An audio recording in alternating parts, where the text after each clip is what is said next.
പ്രിയമുള്ളവരെ, നാം ഇന്ന് ധ്യാനിക്കുന്ന ദൈവവചനം യേശയ്യാ പ്രവാചകന്റെ പുസ്തകം 43-ാം അധ്യായം 5-ാം വാക്യമാണ്. ഭയപ്പെടേണ്ട, ഞാൻ നിന്നോടുകൂടെയുണ്ട്. കിഴക്കുനിന്നു നിന്റെ സന്തതിയെ ഞാൻ കൊണ്ടുവരും, പടിഞ്ഞാറുനിന്നു നിങ്ങളെ ഒരുമിച്ചുകൂട്ടും. നമ്മുടെ ജീവിതത്തിൽ ഭയവും ഉത്കണ്ഠയും കടന്നുവരാത്ത ഒരു ദിവസം പോലുമില്ല. ഭാവിയെക്കുറിച്ചുള്ള ഭയം, രോഗങ്ങളെക്കുറിച്ചുള്ള ഭയം, ഒറ്റപ്പെടലിനെക്കുറിച്ചുള്ള ഭയം. ഈ ഭയങ്ങളുടെ നടുവിലേക്കാണ് ദൈവം അരുളിച്ചെയ്യുന്നത്, ഭയപ്പെടേണ്ട, ഞാൻ നിന്നോടുകൂടെയുണ്ട്. ഇത് വെറുമൊരു വാഗ്ദാനമല്ല, മറിച്ചൊരു യാഥാർത്ഥ്യമാണ്. നമ്മുടെ ധൈര്യത്തിന്റെ അടിസ്ഥാനം നമ്മുടെ കഴിവുകളോ സാഹചര്യങ്ങളോ അല്ല, മറിച്ച് നമ്മോടു കൂടെയുള്ള ദൈവത്തിന്റെ സാന്നിധ്യമാണ്.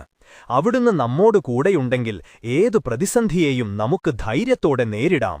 ഈ വചനം അവിടെ നിർത്തുന്നില്ല, അവിടുന്ന് തുടരുന്നു.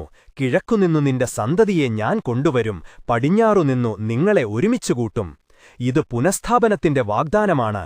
ഇസ്രായേൽ ജനം പ്രവാസത്തിൽ ചിതറിപ്പോയപ്പോൾ അവർക്ക് സകല പ്രതീക്ഷയും അസ്തമിച്ചിരുന്നു. എന്നാൽ ദൈവം അവരെ ഭൂമിയുടെ എല്ലാ കോണുകളിൽ നിന്നും വീണ്ടും ഒരുമിച്ചുകൂട്ടുമെന്ന വാക്ക് നൽകി.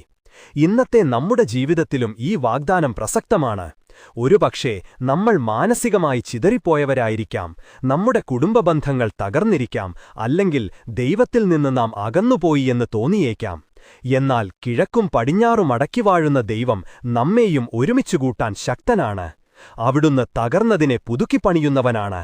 നാം എത്ര ദൂരെയായിരുന്നാലും എത്രമാത്രം ചിതറിപ്പോയാലും നമ്മെ തേടിവരുന്ന, നമ്മെ ഒരുമിച്ചുകൂട്ടുന്ന ഒരു ദൈവമുണ്ട്.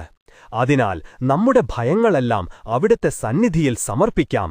ഞാൻ നിന്നോടുകൂടെയുണ്ട് എന്ന അവിടുത്തെ മാറ്റമില്ലാത്ത വാക്കിൽ നമുക്കാശ്രയിക്കാം.